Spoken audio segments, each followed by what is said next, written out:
Now entering Nerdist.com. Hey guys, what's up? Thanks again for checking out the show. This is another episode of Today We Learned. Obviously, you guys are very smart, and you downloaded this, and now you're listening to this. Dan's not here today because this one is actually a little bit of a fun episode. I mean, they're always fun episodes, but I recorded this one down at Comic-Con this weekend. I went down to Comic-Con, and I was fortunate enough to sit down with the creators of Brickleberry, the popular Comedy Central cartoon there. And actually, believe it or not, they were down there to announce something on Friday at the panel, but because we recorded this in the morning, they announced it on here first. Even though they announced it at the panel before this is getting released, I like to think that they announced it on our show first, even though it's a delayed release. Dan's not here because he was doing really fucking awesome shit for Nerdist, obviously, and going around interviewing and doing all that really cool stuff. So I recorded it and on the solo, but Waco and Roger are the guests, and they were more than I can't think of the word, but they filled in perfectly for Dan and for the guests and all that. So it's the three of us just sitting around, hanging out, chatting some fun facts about all sorts of shit. So yeah, this is a fun episode recorded down at Comic-Con, the first podcast to be recorded at an event. Hopefully next time there's a really cool event, maybe we'll record one there. So yeah, we'll let you get to it and learn some shit. And without further ado, today we learned with... Shit, I can't remember. I'm not going to even say what number it is because I can't remember which number this episode is when I'm recording it. So anyways, as usual, thanks for listening and enjoy this episode. Today we learned with Roger Black and Waco O'Gwyn. Today we learned. Gentlemen, let's broaden our minds.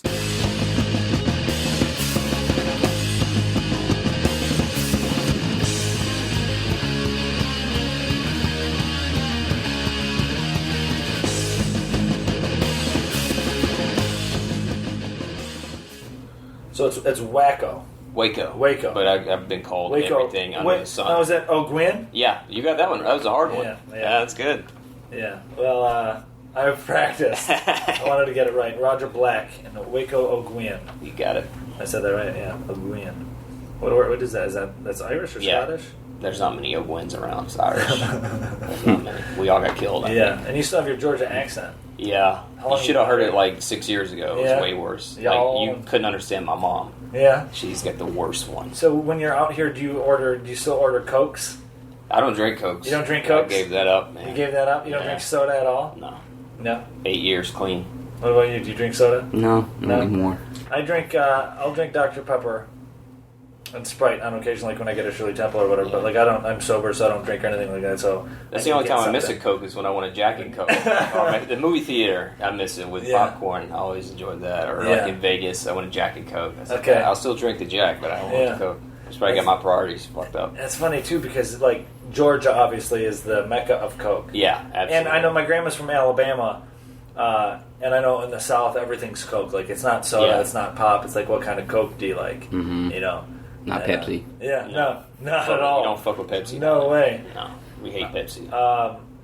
Fuck it. While we're going, we'll get to you guys real quick. But while we're talking about Cokes, here's some fun facts about Coke. I don't know if you guys knew this. Let's hear it. Diet Coke does not use a modified form of the Coca-Cola recipe, but it uses a different form. And essentially, remember when Coke introduced New Coke in the 80s? Oh yeah. New Coke was actually the regular version of Diet Coke. Wow. So Diet Coke is the diet form of That's why it tastes like shit. Yeah, okay. Exactly. Now I understand. Exactly. Like I can't stand Diet Coke for one. I don't like Coke as it is, but the Diet Coke formula is the diet version of the New Coke. Like Diet Coke came out before New Coke. But New Coke that failed miserably was the regular version of Diet Coke. And then Coca-Cola, the diet version of Coca-Cola is Coke Zero.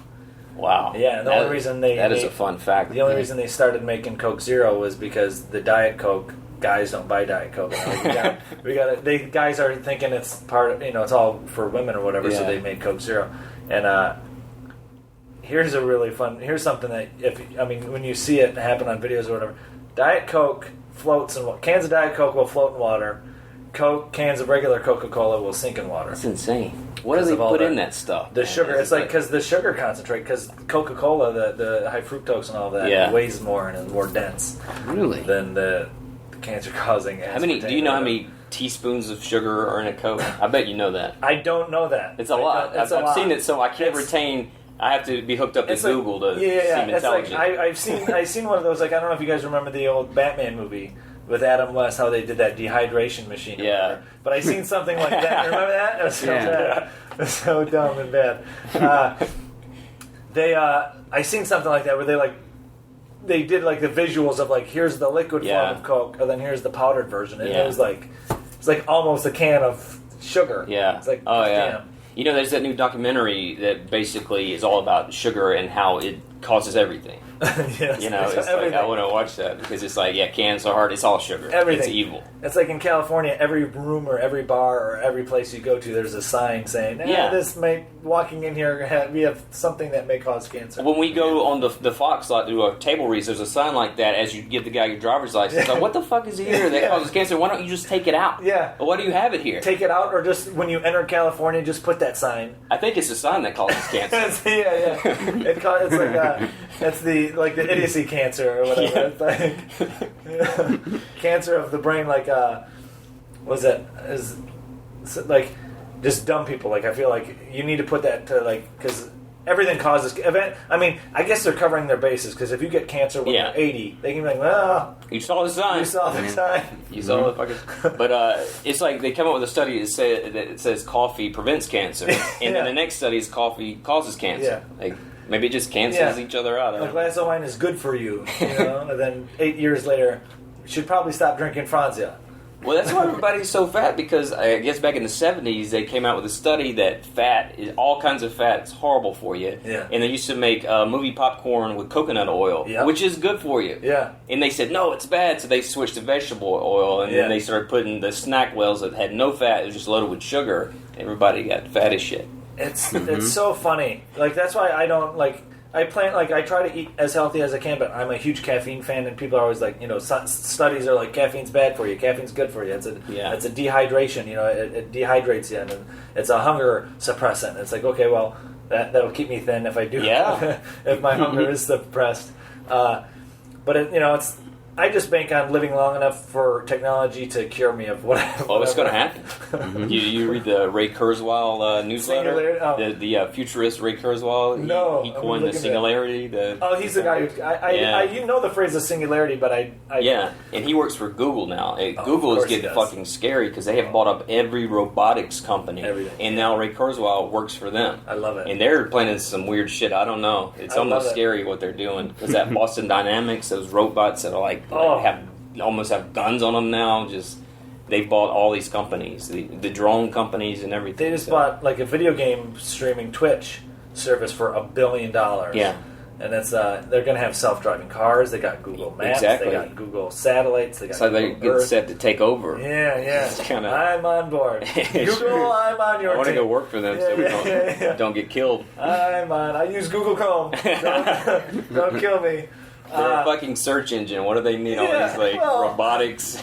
Tell me about it. Like no one would have thought 15 years ago that like a search engine, something you like Dogpile, or even Yahoo's getting into. They're getting. They got like media and all that. And I get that they're trying to play catch up because they were just staying news and search for a while. But Google is totally like they got phones. They got everything.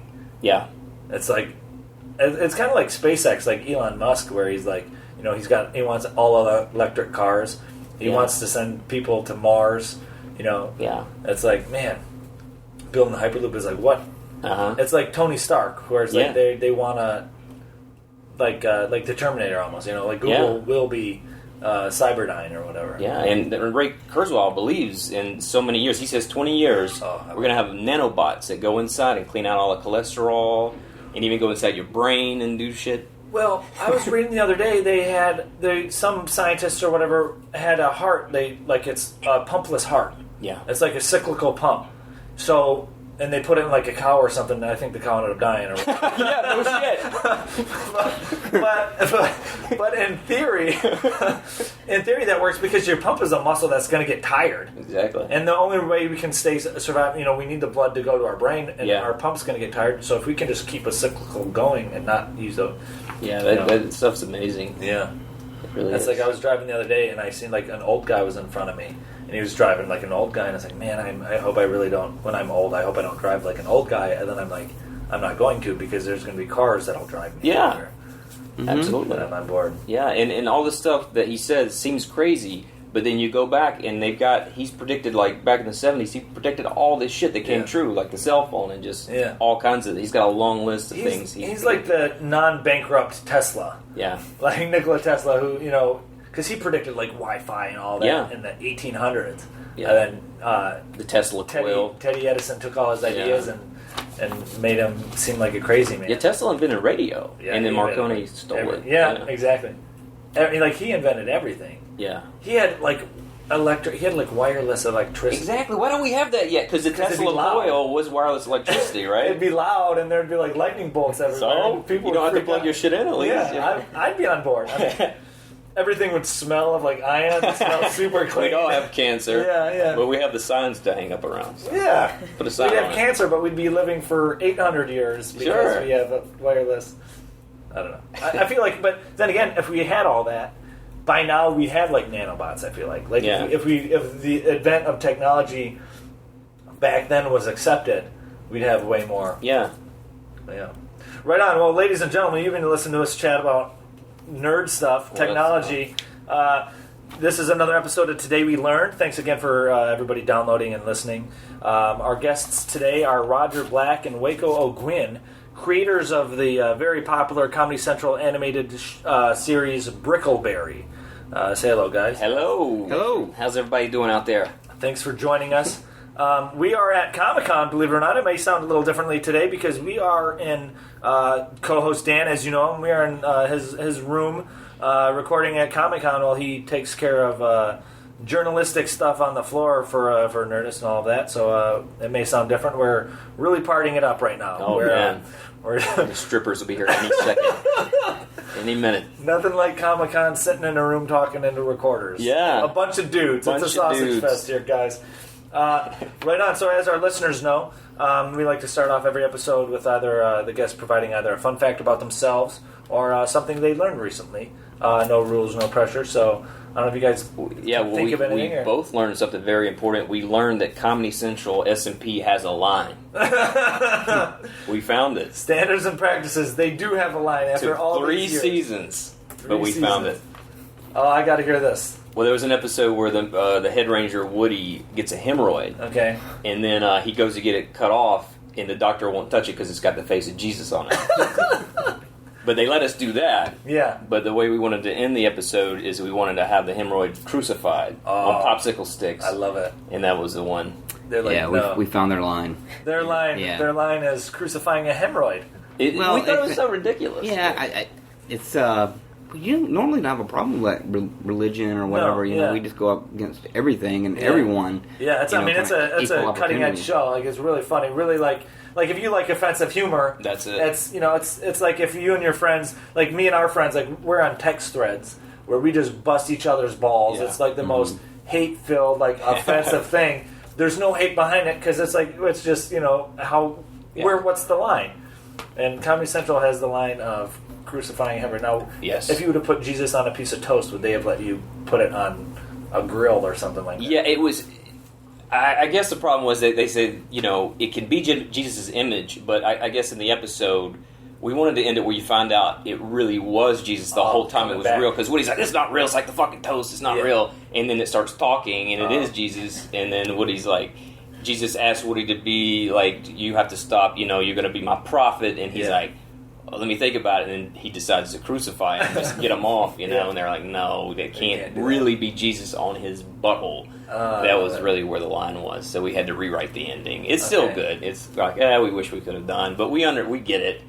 That it's probably a little. We don't really have a line, We've been doing this so long. I mean, offensive type stuff is how we got started, and Roger does Yucko the Clown from the Howard Stern show. So it's just like, you know, we always thought if you make it silly enough and ridiculous enough, people can't really get offended. That's why, like the Yucko thing, he's a clown. Yeah. He can yell at somebody and insult them, but you can't really get angry because he's a clown. Yeah. So that's kind of been our model the whole time. And a hemorrhoid with Jesus on it is just so ridiculous. We thought it was absurd. Could get through, but you know, sometimes you bump into it. But we can't complain because they let us do everything.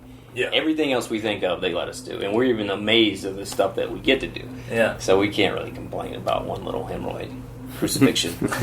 So. It reminds me, I remember it was an old commercial. Before, like, when I was young and no idea what hemorrhoids were or whatever, it was like horseback riders or whatever, and they're like going, and it's like, oh, and the guy's like, what's wrong? It's like, oh, my hemorrhoids are killing me. You ever had one? No. Oh my God, we both have. Yeah. It is the freaking worst. Yeah. It is the worst. I wouldn't wish we could tell a really nasty story, but I shouldn't. It gets Did bad. they look like Jesus? No, but that's sort of where that experience sort Felt of like hell. That felt like hell, Yeah. But most of Brickleberry is real life experience. Okay. You know, we pull from everything that's happened. We've had really shitty lives, I guess. But people we've met become characters. Yeah. People we know, things that happen, our storylines. So based off of it's like Dragnet. The names have been changed, but these people exist, guys. Pretty much, yeah. A lot of people, a lot of characters are real people. Sometimes the names don't change. Oh, you just have to ask permission. S&P. Oh, you got it. So yeah. Okay, so you have to ask the real people's permission to use their real name? Yeah. Even though it's technically a fictional character? Yeah, especially if there's only like one. Like I've got a buddy who's a surgeon. His name's Dr. Kuzniak. Okay. And I was like, man, that is the greatest name. Oh, we want to use that name. It's like an 80s name. Like an 80s like doctor's name. Since he's my friend, I asked him. He's like, yeah. And then we have this doctor doing all kinds of messed up stuff. He's like, what the hell? But he's cool. So. Is that Kuzniak? That's Polish, right? Yeah. Polish. I feel like something. There was like a boom in like the early '90s, late '80s, or whatever. Where like a lot of, especially like the John Hughes movies and all that. There was always like a really Polish name. Yeah, it's so funny. Yeah, we love those weird names. That's we have a Jakubowski coming up this season. Yeah. So and he was our writer last season. Okay. So we had to call him. Hey, can we use your name? Yeah. And he was like, well, what are you doing to him? I was like, it's not that bad. Nah, we just blow his dick off. Yeah. And that's a true story. Yeah. It's not that bad. I'm excited for this. Now, Brickleberry takes place at a national park. Yes. I got some fun facts about some national parks here.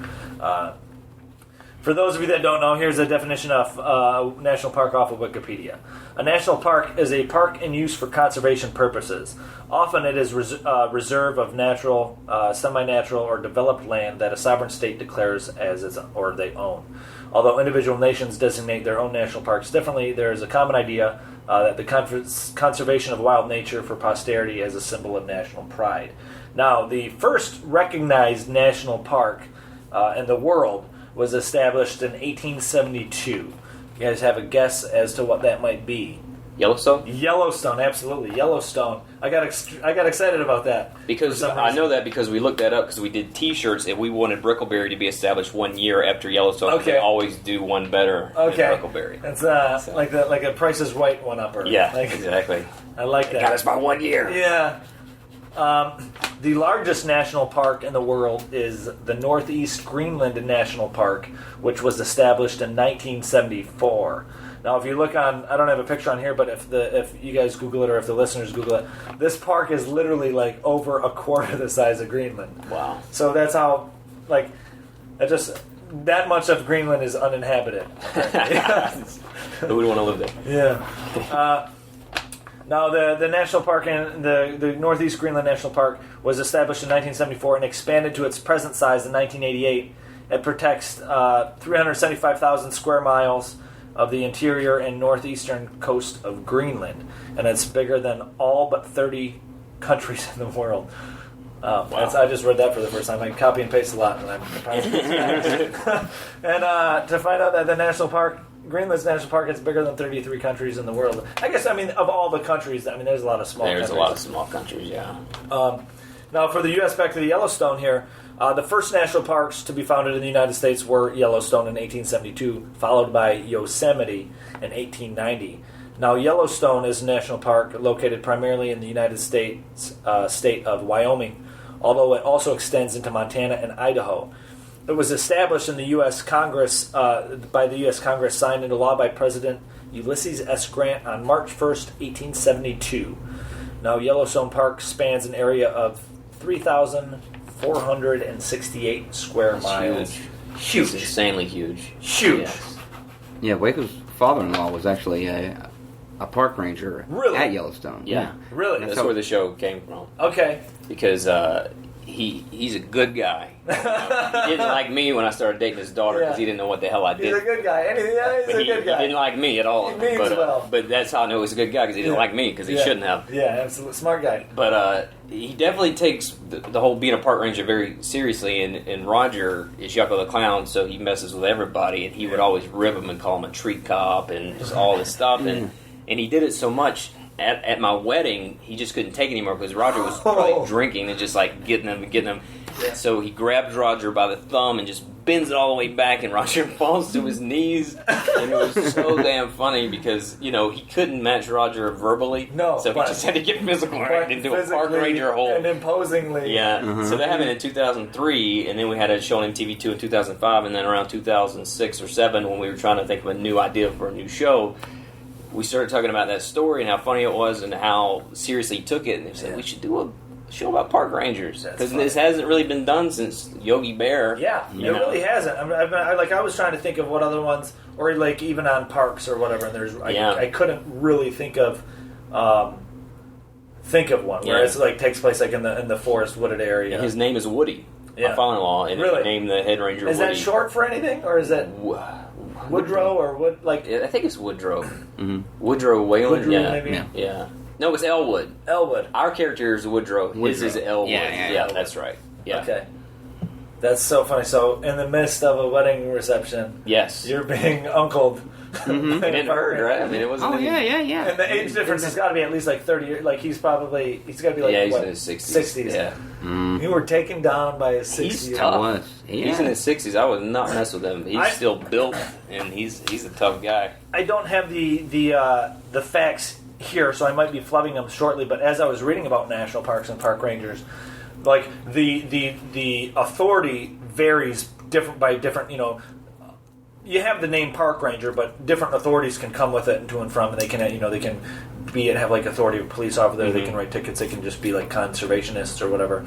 And one of the things I read, I don't think I have it, but it had to do with like park rangers in general will tend to have deal with like more homicide rates and like more actual dangerous stuff than that's like my father-in-law. He was like the police officer in Yellowstone. Yeah. That was his duty. Like they see some wild shit, man. Versus lots of homicides, lots of people dying, drowning, like gruesome stuff. Yeah. You don't really think about that. You don't. You see park ranger, and I instantly think like Mounties from like Rocky and Bullwinkle, and or like a Yogi Bear type of hunky dory park ranger, but they deal with national parks are dangerous. Absolutely, they're very dangerous, and that's what another thing about Brickleberry is like. Yeah, okay, we get bears, we get let's have some violence going on. Cliffs, falling off. Yeah. So it's just like we use the park when we need it, but also anything can happen. Yeah. Like we did a whole episode where you found out Woody was a former porn star, so the whole episode was about porn. Had nothing to do with national parks.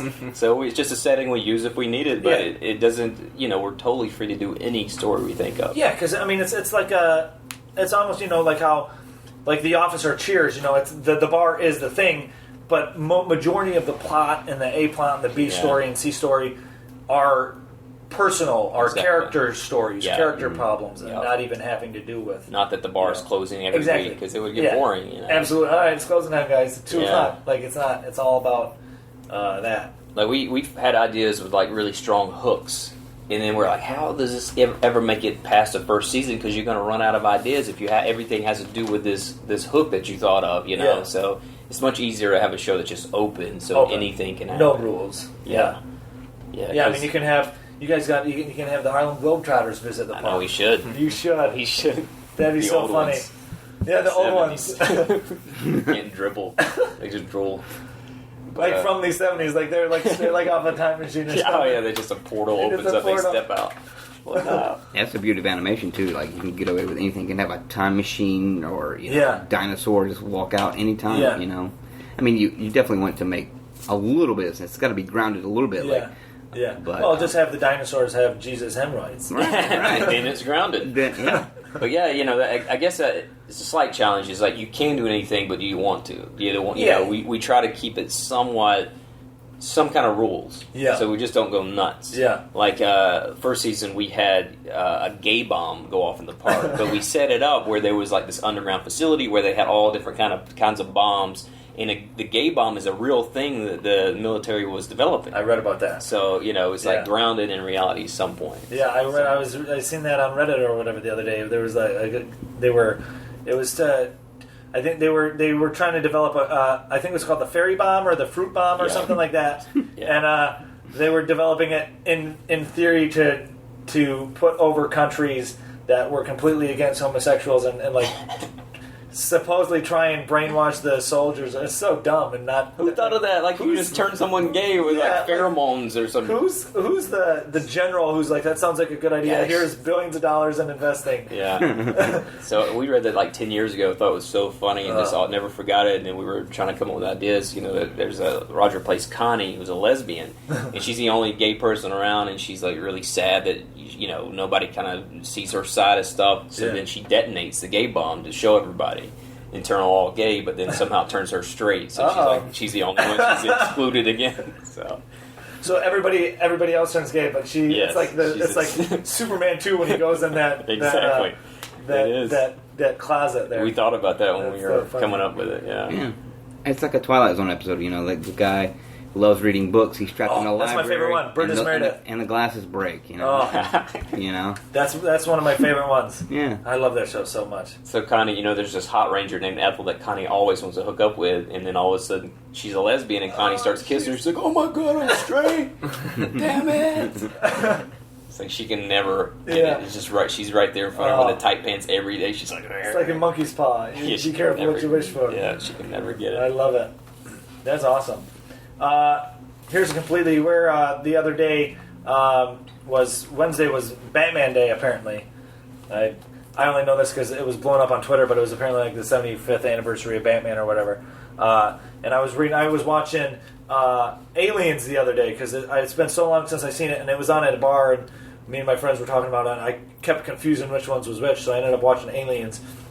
And not only did that remind me of why I'm not a fan of Paul Reiser, but it was like, I mean, it's a really good movie, and he's like he's very evil in that movie, and it's so I was reading up some trivia about Aliens, and I don't know if you guys remember the movie Aliens, but then the nest where like the where they had like the mother, the alien queen doing all the things and all that, and that factory, that was the same factory and the same set that they used for Axis Chemicals in the 1989 Batman movie. And they redecorated it a little bit, but a lot of it was very much the same.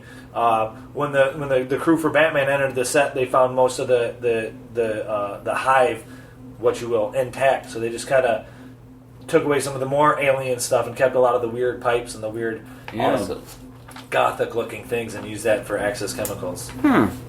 Man, that movie was so huge. Batman, it was just like crazy. Like everybody with the Batman shirts. Like everybody who wasn't even into Batman all of a sudden was. I remember I had like a tie-dyed neon Batman shirt that they cut like a bat back here somehow. It's like, oh, it's just so bad. Yeah. Why did I wear that? I thought it was cool. Hey, man. Whatever floats your boat. Sure. It was cool at the time. I've only seen about 15 Batmans this year. Batmans, at Comic-Con? Yeah. We passed a Green Lantern eating pancakes outside of a sidewalk diner.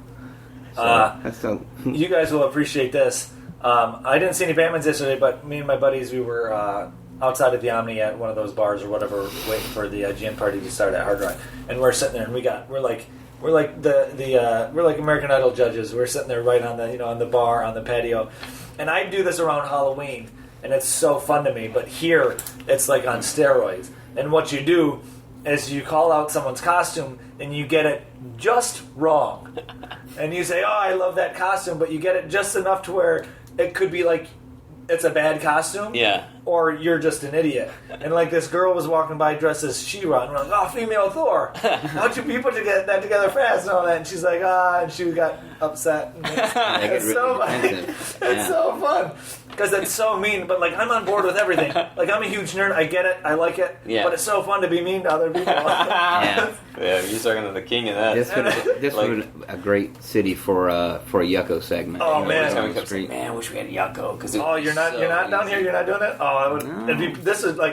It'd be the perfect. Yeah, it'd be so. We got to do it one year. Yeah, those things are hard, and you almost get your ass kicked every time. It's like it's a little dangerous. Like when we were with MTV, they'd have security, but we're not paying for that. No, yeah. So it's a little dangerous, and it's just like an all-day thing to get a 3-minute segment. But the they are fun. Like, the things you got to. I mean, it's like I'm sure it's like the jaywalking segments or whatever, where it's like. You got to those man on the street segments. You got to go through so much, film so much, just to get a good 3-minute clip. Yeah, exactly. It's so funny. Like it's so fun to do that and just be mean to people. But I mean, it's all in jest. Like obviously, I don't think I'm better than any of these nerds because I'm down here. I mean, I'm wearing a Batman shirt now. I'm excited to go to all these things. But it's so funny to just see the look of disappointment on their face when they realize their costume is not. It's not perfect. Yeah. And then there was these security guards walking by with like, and after like 30 minutes, we had everybody else like eavesdropping in on our everybody else at this restaurant was like wondering what's next. And these security guards walk by and they got these red shirts and my buddy's just like, oh, Target employees. And like everybody erupted in like laughter and they just look around. It's so funny. It's so dumb. 30-year-olds. Whatever it's so entertains you. Exactly. We used to hang out with Jim Florentine, and he would just do this thing. He's like, you dropped a pin, you dropped it, everybody comes by and they're like looking around, hey, you dropped something, and it was just so simple, but everybody's like, and then they realize they're just get pissed, like, after looking around their feet forever, like, what was it? Oh, man. He'd also do that dickish thing where like, he'd step off the elevator, like, he's on the 6th floor, and he would just hit every button. Just run his hand down the buttons, like, and then... And in hotels, he used to take a shit in the tank of the toilet, call it an upper decker. Oh, I've heard of that. So it would look like there was nothing when you flush and all the shit comes down. Yeah, he's so a dick. Yeah. That's so he had a whole DVD of just doing stuff like that. Yeah. It's so funny. Like, he would go to a restaurant and just keep asking for more pepper until there was a pyramid. Like, he'd had chicken and the pepper would be like this, and then he would eat it just to prove, like, I wanted that much pepper. He took the guy's arms tired from grinding. Yeah. Grinding. Oh, it's so funny. It's funny stuff, though. It's so funny. Yesterday, my buddy, he's seen on somebody's Comic-Con badge their name, and it was like, we don't know this person, he just seen it from like across or whatever, and we happened to be leaving at the same time, so they were getting on the elevator, and he's like, hang on a second. So right as the elevator's closing, he's like, hey, Patrick! And then he kind of like, and then the elevator closed, and like, that guy is wondering who was looking for him. Yeah. So I'll never find him again. Oh, so Stuff funny. like that is fun. Brickleberry is a television show. Obviously, as our listeners know, and as you guys know, this is a fun little origin story. It's about a television show, but it's more about a popular toy that kind of blew my mind. Now, you guys are familiar with the show, The Three Stooges. Absolutely. Right? The Three Stooges. Would you believe if I told you that the Three Stooges invented the Magic 8-Ball? Never heard that. Never heard that. They did. The Magic 8-Ball, here's a little origin story on the Magic 8-Ball. Obviously, for those of you listening, the Magic 8-Ball is a toy that has got a 20-sided die that predicts the future or whatever, which actually, there's 10 positive answers, there's 5 negative answers, and there's 5 neutral answers. So you're more often than not going to get a positive answer. But an 8-ball was used in a 1940 Three Stooges short, You Nazi Spy. An 8-ball was used as a fortune-telling device, and it was referred to as a magic ball. Now, the Magic 8-Ball didn't actually exist in its current form in 1950, or in 1940 when the Three Stooges episode aired. In 1950, the functional component was invented by a gentleman by the name of Albert C. Carter, who was inspired by the episode as well as by a spirit writing device that his mother used, who was supposedly a Cincinnati clairvoyant. In 1944, Carter filed for a patent for his device, and they marketed and sold the device as the Psycho-Seer, which by then it was just the fortune-telling component of the 20-sided die, and the patent was granted in 1948. Now, Bookman, a gentleman by the name of Bookman, soon made improvements to the Psycho-Seer in 1948, and it was encased in an iridescent crystal ball, which was then, just a magic ball. But then he ended up selling the rights to Chicago Brunswick Billiards, and in 1950 they commissioned Albee Crafts to make a version of it in the traditional 8-ball. Then history, as you know, it's made by, I believe, Hasbro, I think, or Mattel. I didn't write that down on here, but it's a popular toy now. As much as you like to mess with people, I'm starting to wonder: are you making these up? No. Yeah. Are you fucking with us? No. I mean that'd be so funny. Like today we learned 8 of these are true. One of these is false. Which one? Yeah. And it's bullshit. That's exactly that is because I forget. I heard this on a podcast. Yeah. I can't remember what podcast it was, and I'm like, that's fucking horseshit. Because I listen to I'll listen to a lot of knowledge podcasts. There's one 99% Invisible is a really good one. It's always 17-minute ones, and I don't know if you guys are into podcasts, but that one's it's like a 17-minute podcast, and it's always about interesting weird things or whatever, and that you might take for granted or you might not even think about or whatever. But I don't think it was that one. But it was. I was listening to a podcast of some sort, and they mentioned that, and I'm like, that doesn't seem right. So then I went home and I Googled it, and needless to say, it came up, and it's like, holy cow. It's crazy all the stuff you don't know. I mean, I've never heard that. That's crazy. Yeah, I mean, because it's almost like it's been around all our lives. Yeah. And you just take it for granted as a toy. Yeah. But to obviously everybody needs to invent toys, but to have it be on like a Three Stooges show, that's something you never put the pluses together and assume that would be the thing. Yeah. I love to go back and watch Three Stooges. I've got a 7-year-old. I love to watch him with him because he just cracks up the physical humor. They're so funny. Yeah. I love, as the physical humor on Three Stooges is so funny, then I'm a huge fan of the Marx Brothers. Yeah. And just the dialogue and just the absurd, the physicality of them all is just so absurd. Mm-hmm. It's so, vaudevillian. It's so overacted because that's what they were used to. That was one thing I heard on a podcast the other day, too, is that the Marx Brothers started off as a song and dance family group. And they were with the brothers and their parents or whatever as just vaudeville song and dance troupe. Then apparently the mom or the dad got sick or whatever, and the mom had to go take care of someone or whatever and left them doing the thing themselves. Then, long story short, she gets back or whatever after healthiness or whatever, and all of a sudden it's turned into this just circus. Yeah. I heard that. That's crazy. Now, one of our writers was a huge Marx Brothers fan. Yeah. Mike Rowe. Yeah, he's Futurama. got all the posters in his... You've been in his house, right? Yeah. Yeah, he's a huge fan. That's so good. And Groucho, he would do an impression of old Groucho. Mm-hmm. He had a specific impression. He went there and and he'd show his clips of old Groucho. When he got older, he wasn't doing so well. He's hosting that show. What was that show? You Bet Your Life or whatever. And This Is Your Life. When he was just... he still went by Groucho. Yeah. But one thing I learned from watching the Three Stooges is Shep is not that bad. People shit Some on of the funnier episodes. Oh, man. He gets me laughing. Shep, when Curly got annoying to me. Yeah. When they had Shep, not Curly. Yeah, Curly was the bald one. Yes. Larry was the hair. Curly, when, they had 2 Curlys and 1 Shep, right? Yeah, because it was Big Joe or something later. Yeah. Another bald guy. Yeah. So, I was confused. Shep was first, right? Or Shep was second?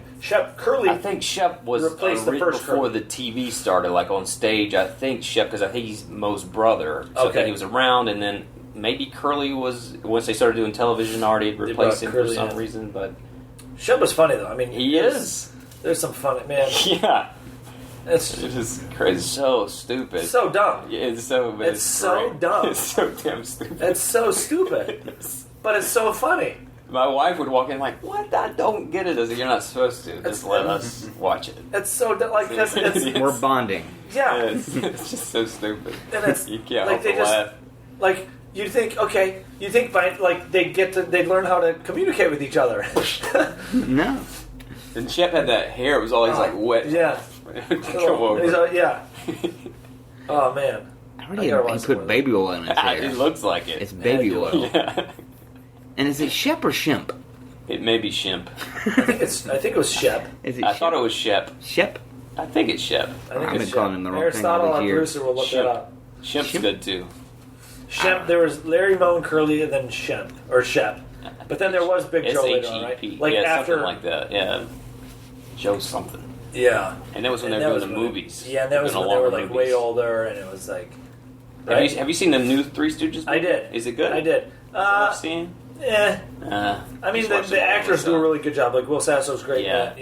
Sean Hayes, I think. Curly, right? Sean Hayes. Yeah. Sean Hayes, I think. Was it Sean Hayes? I think did Larry maybe. Mm-hmm. Yeah.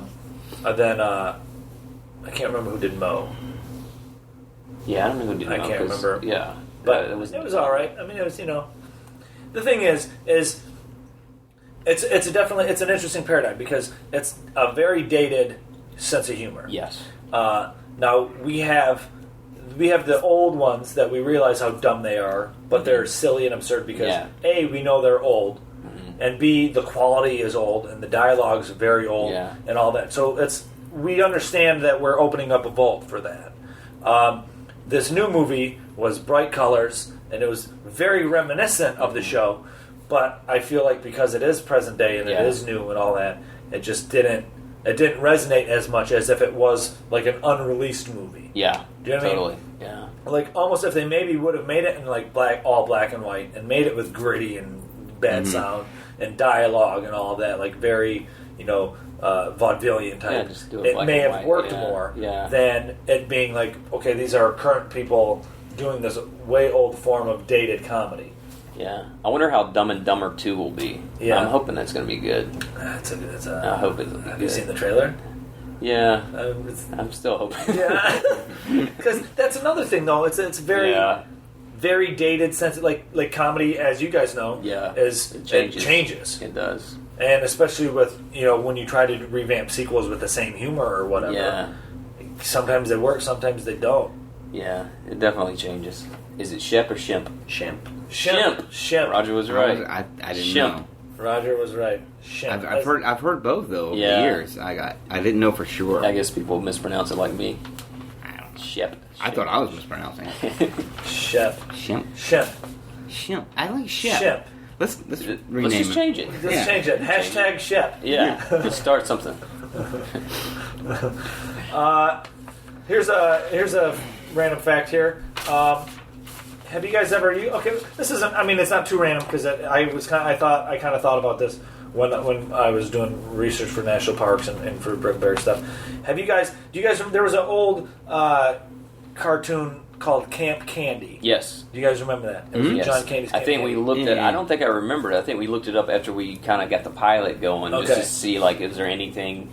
Has there ever been a cartoon about a national park? Yeah. So all I could find was the intro. I think it was more of like a summer camp type cartoon, but it was like a Saturday morning cartoon. I mean, I'm a little bit younger than you guys, so it was kind of probably more in my time. Yeah. So I remember it vividly, but a lot of friends of mine my age don't even remember that at all. But there was a thing on there that my dad. I didn't realize this till later, but when I was young, my dad took me and my brother on this. Then I realized I remember seeing an episode of Camp Candy about this, but it was about snipe hunting. Are you guys familiar with snipe hunting? Yeah, we would do that. Now, it's interesting that you guys do, because my other buddy I talked to, he's like, what the fuck is snipe hunting? And I had explained to him what it was. But I'm glad you guys know what it is. Yeah. For the listeners that don't know, and you guys can help me explain this better, it's basically like a wild goose chase to an extent, where you get your pawns, your victims, to think that there's an animal or a creature out there that is really hard to catch, that somebody will pay lots of money for or whatever. You can describe what they look like. You can say whatever you want. It can change every time. Yeah. I've heard birds, rabbit, a rabbit-looking thing. Like birds that can't fly, flightless birds. Yeah. They're like pink or something. And the object is to take them somewhere, snipe hunting, with like a bag, and then you as the pranker or the prankee or the whatever the facilitator, the asshole. The asshole. Yes. You would go ahead of them and be like, all right, I'm going to pound the ground, or I'm going to, I'll get them to go into your bags, make this noise. They hate this noise too, so make a noise or whatever, and I will go and get them to come in your bag.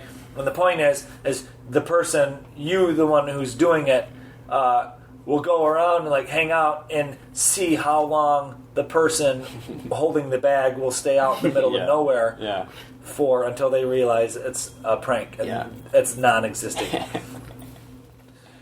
So that's funny. That's just a funny thing to do on its own. But snipe hunting is a very funny prank that, especially nowadays with Google and all that, if somebody, people can just Google Snipe. any sort of a prank. Now, a snipe is actually a thing. It's an actual bird. But the origin, the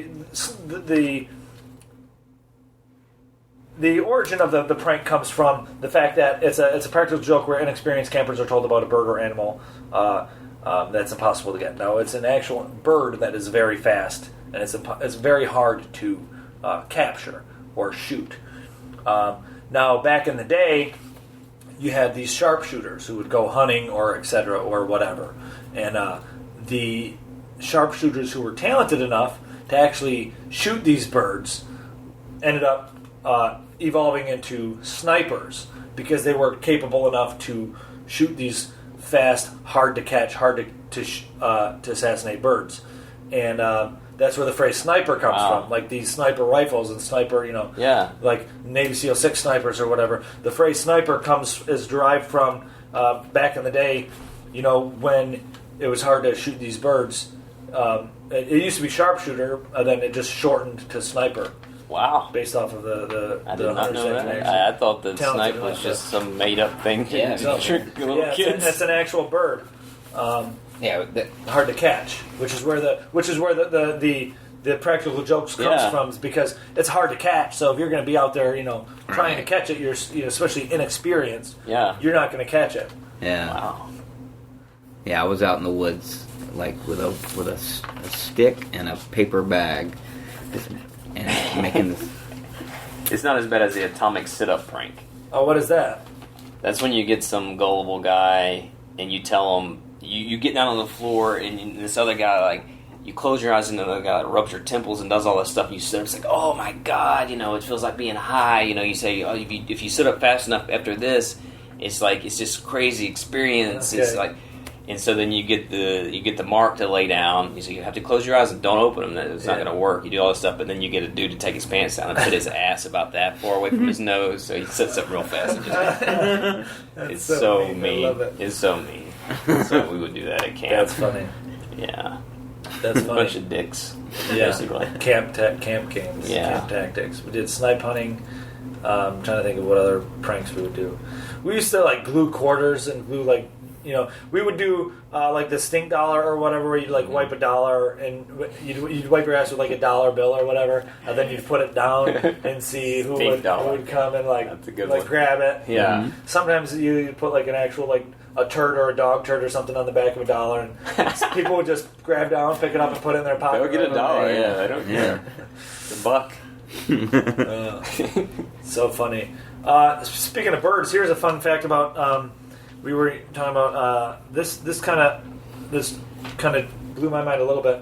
I mean, everything blows my mind. I'm not very smart, so it's I read facts and I was okay, I'll believe this. Yeah. It's on the internet. It must be true. But this is actually true. Ian Fleming, creator of James Bond, was a huge bird watcher. He was a huge bird advocate, and he named James Bond actually after the author of the book Birds of the West Indies. James Bond, born January 4th, 1900, died February 14th, 1989, was a leading American ornithologist, and he was an expert on birds in the Caribbean.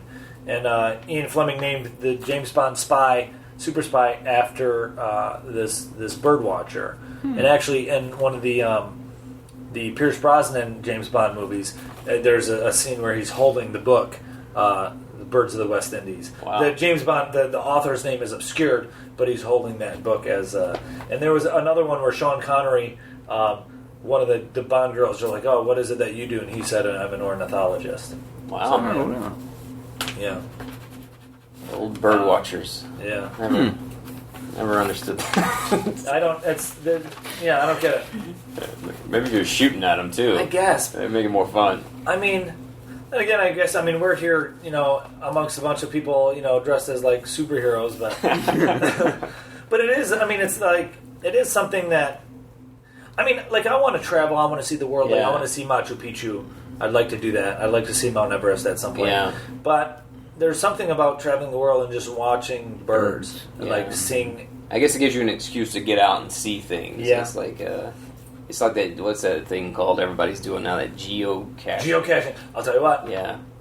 I have that app, and my it's kids really fun. love to do that. It's really fun. And what is it? I'm not it's like a little treasure hunt, and it's like GPS. Yeah. And then if we looked on it right now, there'd be all these things hidden around here. Yeah, I'll pull it in up. Like little weird places, and you can go and try to find them. They're not anything. They're not like real treasure. Like. There's like stickers trinkets. Or marbles or whatever, but I mean the point is just to get out and see everything. I guess more than I found treasure. I was camping in Joshua Tree, and me and the girl I was with, we went and she turned me on to this. We went and we found one, and inside there was like a poker chip from Vegas. There was a Snapple cap. Then there was and then there's always like a log, like a piece of paper or something, and you can write your name or the date you found it and all that. Like here, there's all those dots. I pulled up the geocache app on my phone, and I'm showing the guys here for the listeners. The podcasting's a great visual medium. Yeah. So, and you can zoom in, and you can click on one. You can click on the press of that green button, press that green dot, or current location. Press. Here we go. There's a green dot. There we go. There's a geocache here. And the name of it is Top Gun. Then it'll give you like some clues. Let's click on this. Let me find that Top Gun one. Here we go. And it says here. So the name of this geocache here is called Top Gun. And the description is, this is the street Laurel that the car chase scene in Top Gun was filmed. There's a car chase in Top Gun? Don't remember that. I don't remember that. A couple blocks down from GZ is where Maverick and Charlie pull over, and she tells him that she didn't want anyone to find out she was falling for him. Okay. So it basically explains the scene from Top Gun. And there's the size. The size is unknown, but it's 1.5 difficulty, and the terrain is 1.5, so it could be like eye level. It could be higher up.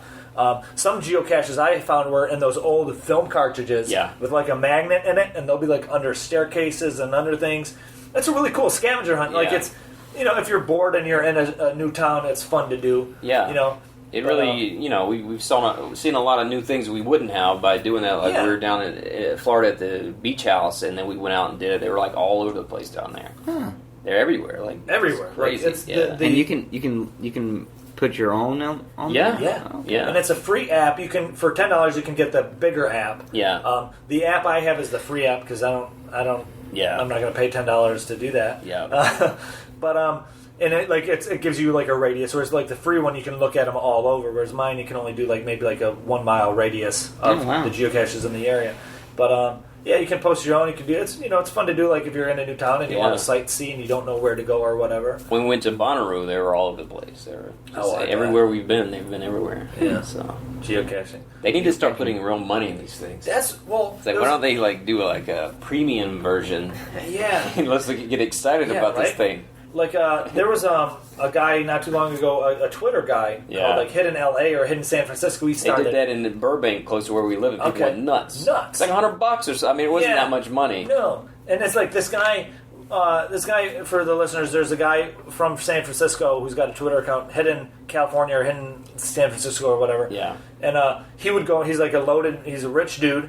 And just for a social experiment to fuck around with people and create riots of sorts, he would go around and he would leave money, and he would put a photo of where he had money hidden. Yeah. And he would tweet that, and he would, if you were keen enough or savvy enough to figure out where it was, you could go and get that money. And, I mean, obviously, free money, it's going to explode on the internet, and you have people all over, like, rushing and fighting people to try and find it. And he did that. He went to L.A. and Burbank and all that, and it's like... It's a cool idea, but it's an easy way. Like $100, $100 is a lot, but I'm not going to drive. No. I'm not going to waste my time to fight other people just for $100. Yeah. Yeah, get ran over or get the money. Someone kill you for it or beat the crap out of you. It's not worth it. Yeah. It's not worth it.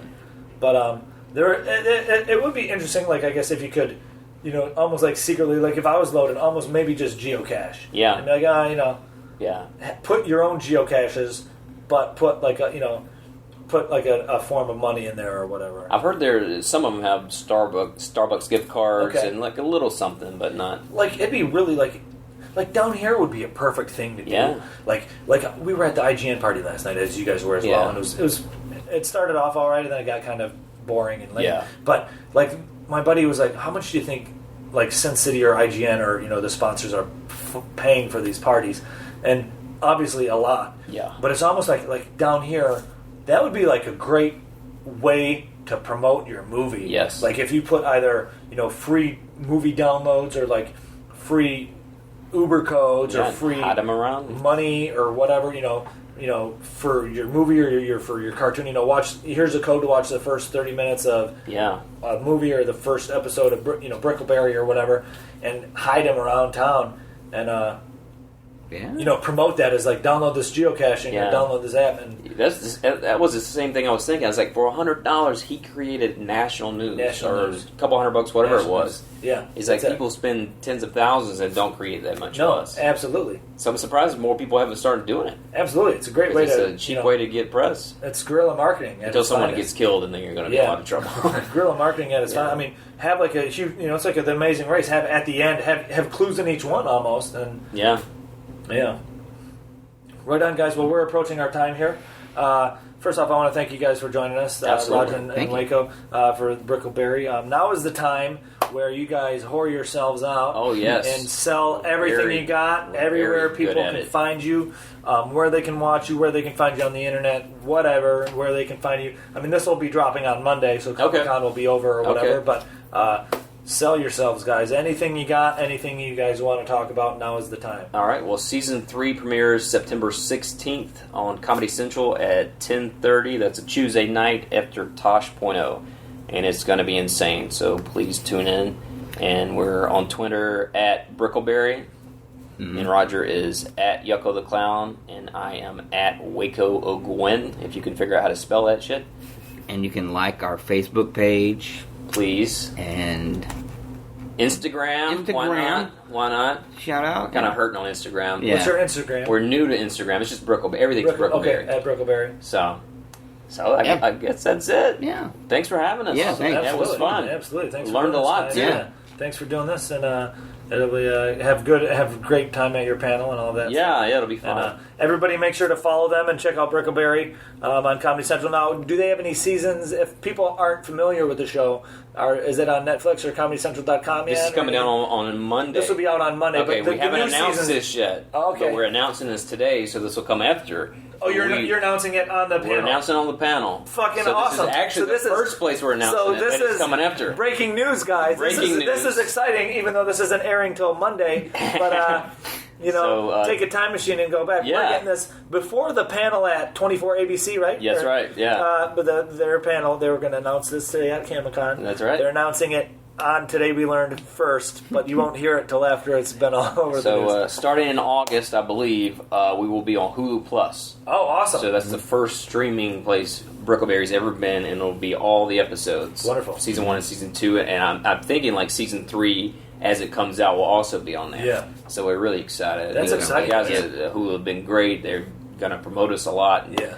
It was a long process. There's just so many hoops to get through to get something like that done, but we're really excited. That's exciting. To be on there. Good for you and currently, all the Season 2 is on YouTube illegally. Okay. So until Hulu starts, you can watch it on there. Yeah, you have our permission to do that. Yeah. So they've been a lot of people watching it on YouTube. It's like, maybe it'll actually help, I mean, like, I just read today, I mean, this won't help, but Expendables 3, a DVD quality version of Expendables 3 leaked last night. Wow. Yeah. And over 150,000 downloads have been... 189,000. People watched it already. And I'm a huge fan of the Expendables, and those movies I want to see in a big theater because it's so dumb and B-movie, like action movie.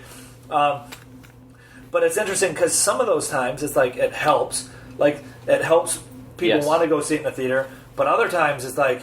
That's a lot of downloads in the DVD quality, and we're talking 3 weeks before premiere. That'll probably hurt a little. It'll definitely hurt, and then again. Well, it happened with Wolverine Origins. It worked out great. It did. For him. Yeah. And that was also, and that was with like blue screen, and that was with not even finished, and it worked out great. Mm-hmm.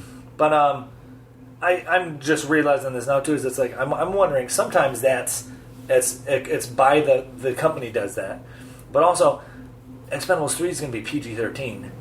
So I wonder if somebody on the end is like, let's just release it. Yeah. So if it is bad, we can blame it on this instead of the fact that it's a PG-13 movie. Yeah. No, Because an Expendables movie, it's got to be R, I think. But I don't know. But YouTube. I mean, a lot of YouTube videos help sell albums. Absolutely. I mean, Weird Al's album just came out last week, and it reached number 1. I'm happy about that. I've been a fan of his since I was a little kid, and there was like nowhere to watch it. I just wanted to watch Weird Al when I was a little kid, and I could never see it. Yeah, it's like no internet, nothing. You had to get the video compilations. Or whatever. Yeah. I think I saw it like once, one of the Michael Jackson spoofs, but I just thought he was so awesome. So funny. I'm so glad he's back, and I'm back for now, anyways. And and looks pretty much the same after all these years. Crazy, yeah. I'd like to meet him one day. I bet he'd be a nice guy. He was on at midnight a couple weeks ago. Was he? Yeah. Oh, cool. I have to watch that.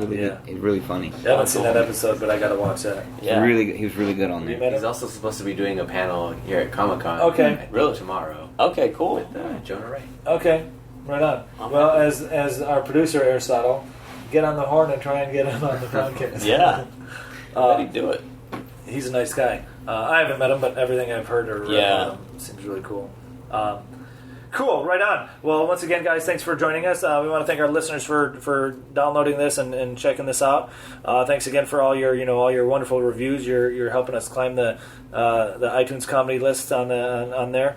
And feel free to once again send us if you got a fact or a bit of trivia, or you just want to tell us how much you hate my voice and how much you miss Dan today. Send us an email at todaywelearnpodcast@gmail.com. Send us a tweet or follow us on Twitter, TWL Podcast on Twitter. You can follow me on Twitter at my name is Razzle2. You can follow Dan at OsteoFerocious. And you can also like us on Facebook, Today We Learned with Razzle and Dan. And I'm on Instagram at my name is Razzle, and Dan is also at OsteoFerocious. And once again, thanks for listening. Tell all your friends about us. Watch Brickleberry in September when it comes out, and watch it on Hulu when it comes out. Hulu Plus, watch that, and tell all your friends to watch it. And it's a very, very funny show. And support the arts, and buy shit and go see Expendables 3. Just so that way, go see it. I'm saying it here. You guys are my witness. I'm telling everybody to go see Expendables 3. So if it does well, it's because of the Today We Learned bump. Yes, and not because of the leak. Not because of the leak. So so go see Expendables 3 and party hard and hardy pard. Thanks, guys. Now leaving Nerdist.com.